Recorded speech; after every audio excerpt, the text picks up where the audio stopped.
Di Jawa Tengah, Saudara, yang menjadi kandang banteng, survei Litbang Kompas 20 hingga 25 Juni menunjukkan elektabilitas Kaisang Pangarep menjadi yang tertinggi, namun unggul tipis dari Kapolda Jawa Tengah, Saudara, Irjen Ahmad Lutfi.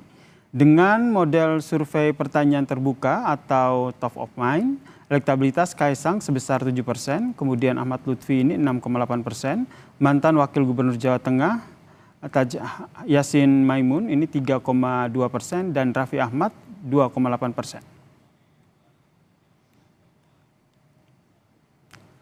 Lalu apakah hasil survei ini mempengaruhi langkah Kaisang untuk maju di Jawa Tengah? Lalu bagaimana dengan strategi PDIP untuk mempertahankan kandang banteng lewat pencalonan Gubernur Banteng ini, Saudara? Kita bahas bersama dengan Direktur Eksekutif Indikator Politik, Mas Burhanuddin Muhtadi, yang telah bergabung bersama kami di Kompas Malam. Salam sehat, Mas Burhan.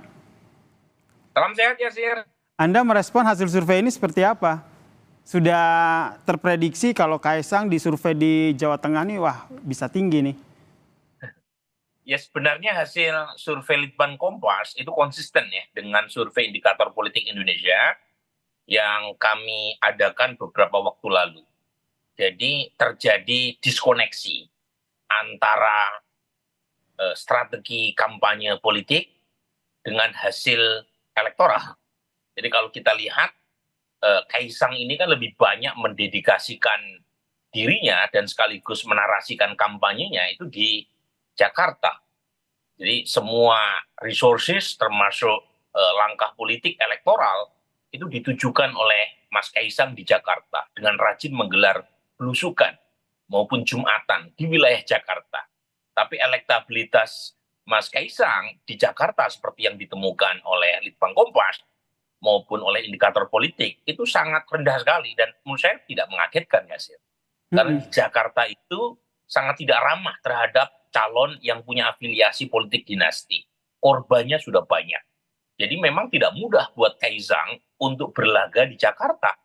Tetapi di Jawa Tengah yang notabene Mas Kaisang jarang untuk tidak mengatakan, hampir tidak pernah sama sekali berkampanye di sana, justru elektabilitasnya paling tinggi. Dan menurut saya juga tidak mengagetkan. Karena kita tahu Jawa Tengah ini adalah basis Presiden Jokowi meskipun overlap dengan basis PD Perjuangan.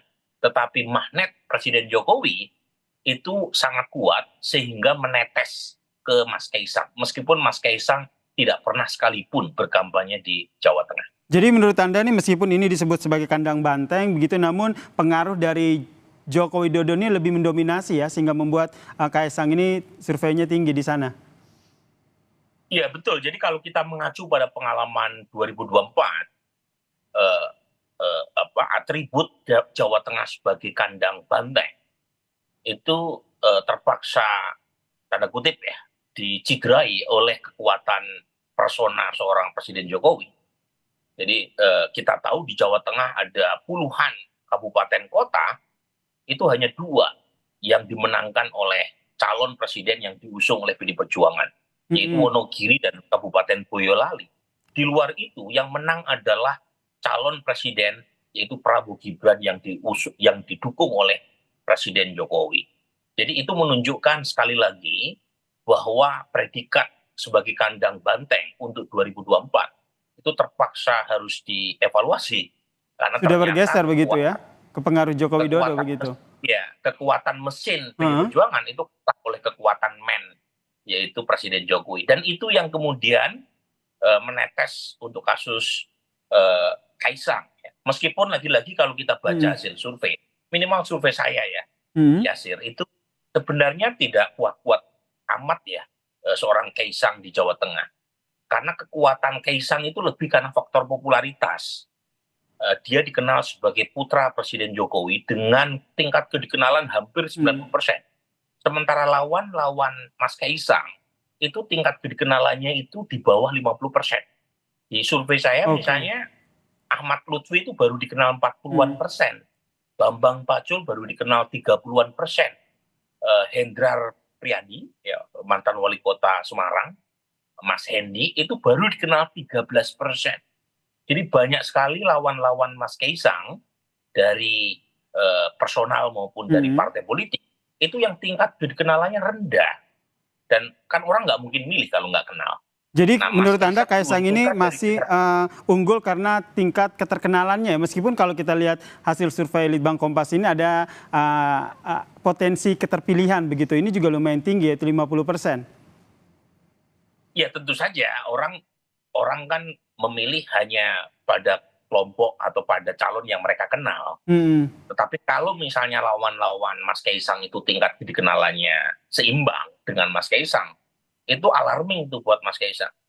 Kalau sekarang kan banyak orang yang memilih Mas Kaisang selain karena faktor Pak Jokowi, karena belum tahu nama-nama lain.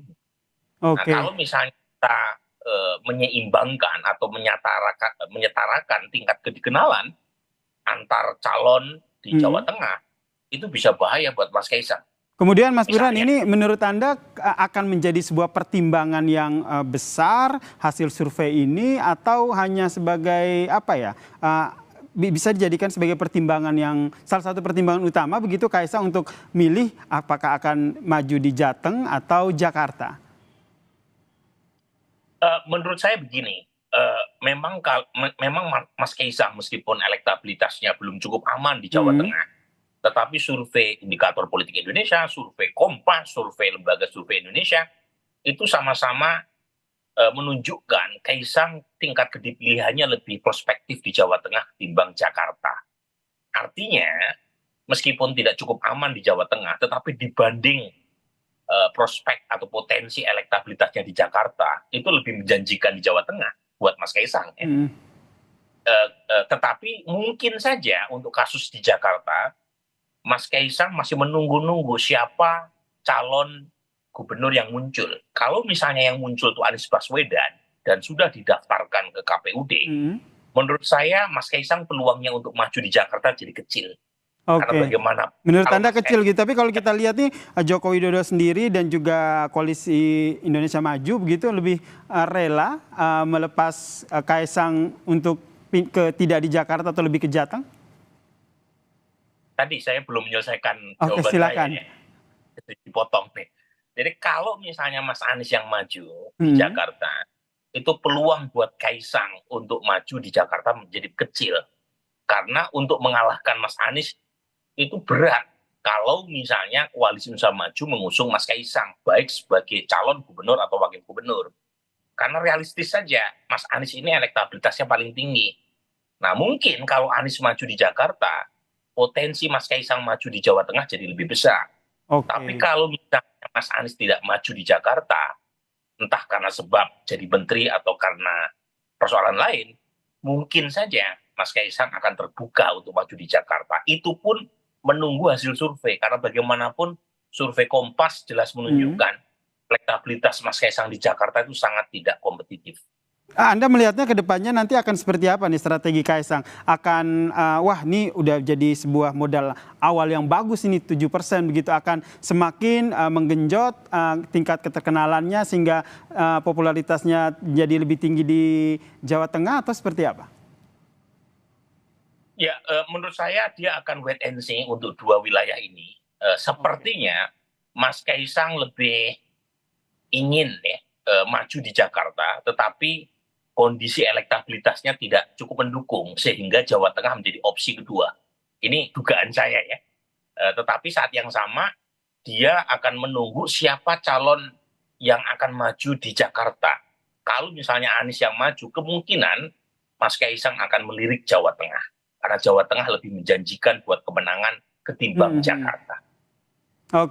Jadi masih melihat ya wait and see ya Mas Burhan, seperti Anda bilang tadi bagaimana dinamika politik yang terjadi ke depannya. Kita nantikan nih Mas, kalau kita dengar kata Kaisang tunggu tanggal 22 Agustus begitu. Kita nantikan kejutan apa di tanggal 22 Agustus nanti dari Kaisang Pangarep, ketum dari PSI ini. Terima kasih Mas Burhanuddin Muhtadi telah berbagi perspektifnya di Kompas Malam. Salam sehat Mas Burhan.